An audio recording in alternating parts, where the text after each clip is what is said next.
Bazen birine güvenirsin. Sana güzel sözler söyler. Gözlerinin içine bakar. Belki seni kurtarmak istediğini bile söyler. Ama sonra seni küçümsemeye, değersiz hissettirmeye başlar. Kendini suçlu hissedersin ama nedenini tam olarak bilemezsin. İşte bugün toksik ilişkilerin izini süreceğiz ve bunu bir edebiyat klasiğiyle yapacağız. 1864 yılına gidiyoruz. Dostoyevski'nin unutulmaz anti kahramanı, yeraltı adamı ve onun hayatına dokunan bir kadın, Liza. Hemen hızlı bir şekilde anekdotumuza girmeden önce sevgili bayanlar baylar, övme seansına hoş geldiniz. Ben Gökhan Öztürk, yanında sevgili abim Lütfü Öz'le beraberiz. Merhaba herkese. Abi, bugün anekdotumuz her zaman herkesin yaşadığı, maalesef yaşamak zorunda bırakıldığı ağır bir travma olan toksik ilişki. Şimdi şunu bir anekdot olarak hepimizin hayatında bir yeraltı adamı oldu mu sorusu. Yani önce seni göklere kadar çıkartıyor, ertesi gün sebepsiz bir şekilde aşağılıyor. Bir arkadaşın, bir sevgilin, hatta bir patronun. Yani gündelik hayattaki toksik ilişkiler abi o. Yani şimdi toksik ilişkilerde dediğim gibi birçok formu var toksik ilişkilerin. İşte eşte yaşadığımız, iş yerinde hiyerarşik ilişkide olduğumuz, üstlerimizle, astlarımızla yaşadığımız ilişkiler, arkadaşlık hukuklarımız, dostluklarımız, bunların hepsi yani %100 olmamakla birlikte zamanla toksikleşmeye başlayabiliyor. Tabii ki bütün ilişkiler toksikleşecek diye bir kural yok. Toksik ilişki artık aslında biraz toksiklik hali de şeydir, hani oraya artık yer yapmak, yer salmak, hani toksikleşmek, orayı artık sarıp sarmalayıp hani öyle ona benzemek, onun bir bütününü oluşturmak oluyor ya. Bu yüzden ilişkilerde toksik bir hal almaya başladığı zaman artık böyle onun adı ne aşk oluyor, ne sevgi oluyor, ne farklı bir dostluk kalıyor aranda. Toksik bir hal almaya başlıyor. Yani senin üzerine artık böyle nefes alamaz seviyelerde ve o kadar bir alışkınmış ve yerleşmiş bir hal var ki bir türlü o durumun içinden çıkamıyorsun. Biraz toksiklik hali bana böyle geliyor. Bunlara biz toksit ilişkileri, yani ağırlıklı olarak duygusal manipülasyoncu da diyebilir miyiz? Çünkü hepimizin hayatında bu insanlar var. Yani bu toksit ilişkilerde mesela iş yerinde, iş yeri patronlarında genelde duyduğumuz "Biz bir aileyiz" mottosu aslında hepimizin bence kalbine de vurulan bir ağır darbe, değil mi abi? Yani çünkü bizim hepimizin aslında ihtiyacı duyduğu bir aidiyet hissi bir yerden sonra bizim en çok zayıf olduğumuz noktada olabilir mi sence? Ve şunu da hemen iletmek istiyorum. Bu tarz ilişkilerde inanan mı yoksa inanmak isteyen mi? Yani şimdi şöyle bir şey var. İnanan mı, inanmak isteyen mi sorusunun cevabından önce, o soruya cevap vermeden önce, şimdi toksiklik ne demek? Yani toksik ilişki formu nedir? Bunu toksik ilişkileri işte bir sevgililik üzerinden örneklendirerek gidelim. Şimdi bir kere toksiklik kelime anlamı olarak toksisite, yani zehirlilik veya ağırlık, yani bir kimyasal madde ve belirli bir madde karışımının bir organizmaya zarar verme hali. Yani zehirlilik hali. Hı hı. Kelime anlamı olarak toksik de diyebilirsin. Toksitite, yani toksit halk arasında öyle de diyebilirsin. Hani kelime sen toksiti ben toksik kullanıyorum. Şimdi toksik ilişkinin zehirlilik halini, şimdi artık toksik ilişkide insan zehirlenmeye başlıyor. Ya kadın Ve kabullenemiyor, nasıl? değil mi? Tabii ya, fark edemiyorsun. O ilişkinin toksik ilişki olduğunu o ilişkinin içindeyken anlayamıyorsun. Ne zaman o ilişkinin dışına çıktığında ya ben neler yaşamışım ya. Aynı buna nasıl katlanmışım? Ben bu ilişkiyi nasıl devam ettirmişim? Ben bu haksızlığı kendime neden yapmışım? Ben bu esaret halinden biraz yani insan insana kafes olmamalı. Bir muhabbette duymuştum, hani bir gün bir kuş bir gün bir kafes bir kuş aramaya çıkar. Yani biraz toksiklik hali birbirine kafes olma hali, zehirleme hali, sarma hali ve o artık o zehri alıyorsun ya, bir türlü o durumdan kurtulamıyorsun artık. O duruma alışmış olmaktan mı, o durumu artık hani o zehirlenmiş olduğundan mı kaynaklanıyor? Tam olarak nedenini bilmemekle birlikte toksiklik içinden bir türlü çıkamıyorsun yani. Çok güzel bir örneğim var abi. Veya daha doğrusu 2 tane örneğim var. Birincisi soğuk havalarda hani böyle insanın uykusu geldiğinde bir şey durumu vardır ya, uyuduğuna donacağını biliyorsun ama uyumaman gerekiyor. Ama uyuman da lazım yani. Vücut böyle o kadar tatlı geliyor ki inkar ediyorsun. Birinci örneğim bu. İkinci örneğim de çok güzel. Hindistan'da filleri, yavru filleri alıp zincirliyorlar abi küçük yaştan itibaren. Sonrasında tabii fil aklı büyük olduğu için yıllar içerisinde fil büyüse de ona küçük bir zincir taktığı zaman normalde o zinciri her türlü kırabilecek durumdayken kıramıyor. Yani filin de o öğrenilmiş çaresizliği, aslında toksik ilişkilerde de böyle bir şey var abi. Bizlerin her birinin kaçmak isteyip de o bağlılık noktası var ya, o bir zincir var ya, o zinciri kendimize kıramıyor oluşumuz. Ve bu da bence belli bir yerde bence çocukluktan itibaren başlıyor.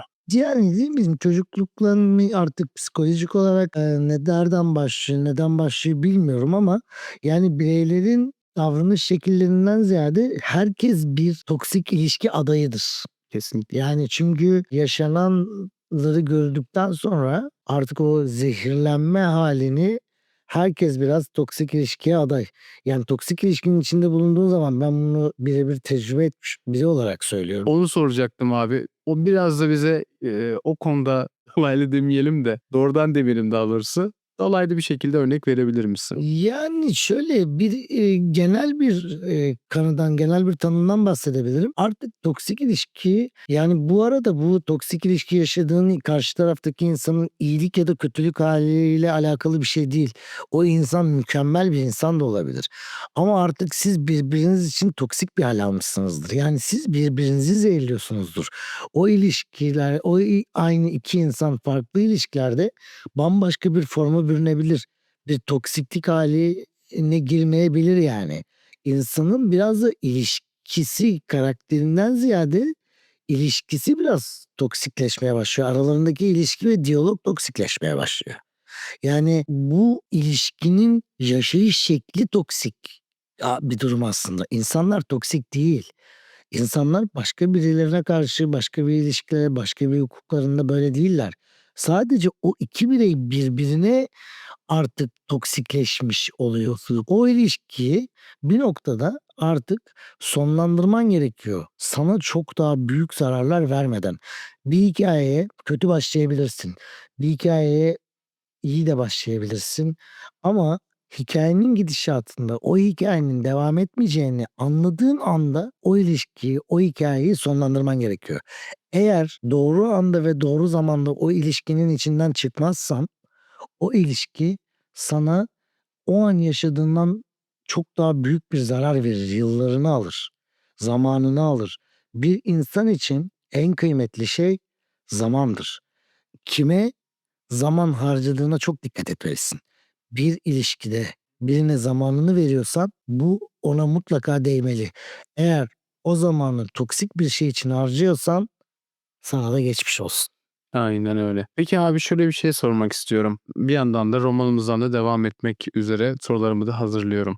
Bizlerin hayatında bizleri hep böyle bir küçümseyen, yaralayan ama aynı zamanda da böyle duygusal biraz manipülasyon yapan kişiler tam olarak hayatımıza ne zaman çıkmaya başlar? Kendimizi bulduğumuz anda mı yoksa o aydınlanma yaşadığımız anda mı? Şimdi madem yer altından notlar romanımızın bu atıfta bulunacağız. Yazarımız da büyük üstad Dostoyevski madem. Hı hı. Şöyle yer altından bir örnek vereyim sana. Yer altında işte kürek mahkumları böyle karanlık bir koridordan yürütürlerken bir tane koridorda bir köpek varmış.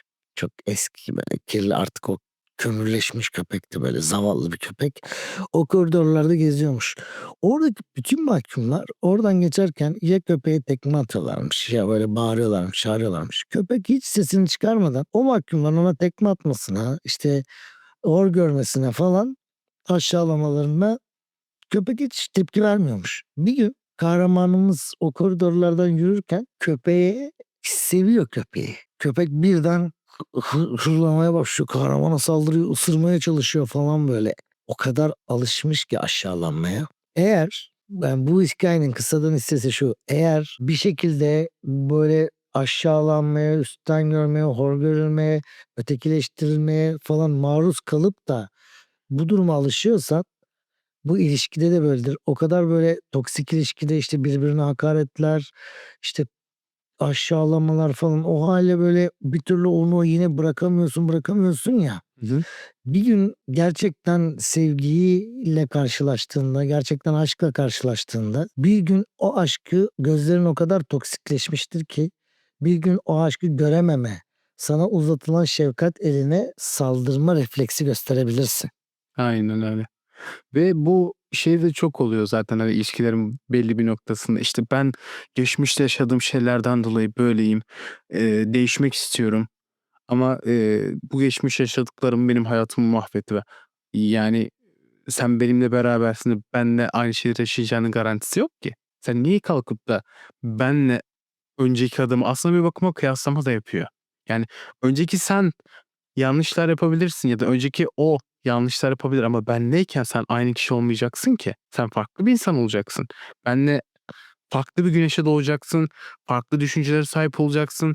Kendini bulmak için ya da yolda yaşadığın bu noktadaki hissettiğin şeyleri belli bir şekilde getirmeye çalışacaksın. Sen niye kendini bu sınıf, yani bu standarda sokuyorsun? Ya hem bu standarda sokmamak lazım hem de kimse kimsenin yara bandı olmak zorunda değil. Evet, Bir ilişkide, eee, aslında karşı tarafa, işte, o saygıyı vermelisin, o sevgiyi. Bir kere saygı göstermediğin hiç kimseyi, hiçbir şeyi sevemezsin. kesinlikle. Bak, saygı bir ikili ilişkide de, hani, kadın erkek ilişkisinde de, arkadaşlıkta da, dostlukta da saygı çok önemli. Eğer birbirine olan saygıyı yitiriyorsan oradan ne sevgi çıkar, ne aşk çıkar, hiçbir şey çıkmaz ve geçmişe kafayı takan bugünü ıskalar diye bir söz vardır. Eğer sen geçmişe takılı kalıp geçmiş defterini kapatmadıysan, geçmişten kurtulamadıysan maalesef diğer hikâyede mutlu olmanın bir yolu yok. Yani geçmişte olan bütün defterlerini kapatmalısın. O sayfa tamamen bittikten sonra, yasını tutup acını yaşadıktan sonra yeni bir ilişkiye başlamalısın ki hem sana hem karşı tarafa iyi gelebilir yani. Bir de şey çok var ya abi, o klişeyi de söylemek lazım. Şimdi işte ben böyleyim güzelim. Ben böyle olduğum için artık beni böyle kabul etmelisin. Abi sen böyle olmak zorunda değilsin. Sen değişebilirsin. Ya, ilişkilerde o hani ilişkinin o tek yaşanmış formları farklı. Hani ilişkinin nasıl ben böyleyim diyen tipler oluyor. Bir şeyler oluyor. Hani kendi düşünce tarzın aslında bu ben böyleyim. Selam çakmış olalım buradan. Birinci bölümümüzdeki Machiavellizme de kaçıyor biraz. İlişkideki o formdan ziyade ilişkide karakter analizi yapmaya gerek yok hiç. Hı hı. Ben karakter analize girmek istemiyorum ama ilişkilerin yaşayış formları bu şekilde oluyor.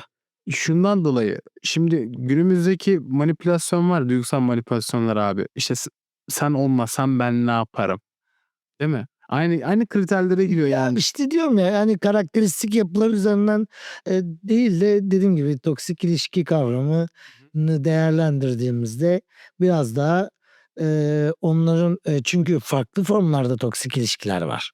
Kesinlikle. Farklı bir şekilde yaşayış. Ki oraya geleceğim. Toksik ilişkilerde gaslighting. Tabii bunu en son nerede görmüştük abi yakın zamanda? Gibi de Gibi'de. duymuştuk, evet. Yani Akıl ghost mı? yani hayalet olmak. Tabii o da var. Akıl çarpıtıyor. İşte, ya, işte, sen olmasan ben ne yaparımın bir diğer versiyonu. Ha, valla bu yeni terimlere ben biraz fazla alışkın değilim. Hani bizde yani pek o terimler kullanılmazdı ama biz tabii dürüstçe konuşulmaktan vedanın bak şöyle bir şey söyleyeyim Gökhan'cığım. Kalite hiçbir zaman ilişkiye yeni başlarken belli olmaz. Kalite ayrılırken belli olur. Kesinlikle. Ayrılığın da bir adabı vardır. Bir usulü, erkanı vardır. Gidersin o kadar zamanını yaşadığın, değer verdiğin, kıymet verdiğin, yıllarını verdiğin insana güzelce, dürüstçe bir veda edersin. Yani yıllarını verme, yeni tanışmış ol, yine de adaplıca veda Aynen öyle. etmek gerekir. Kesinlikle abi. Ben de aynı şekilde katılıyorum abi. Peki abi, o zaman en önemli soruyu soruyorum. Toksik ilişkilerden kurtulmak için ne yapmalıyız? Öncelikle kendi bilincimizin farkına mı varmalıyız? Yani toksik ilişkiden kurtulmak için bunun böyle net bir reçetesi yok. Yani toksik ilişkiden şu şekilde kurtulursun, bu şekilde kurtulursun diye net bir reçete yok.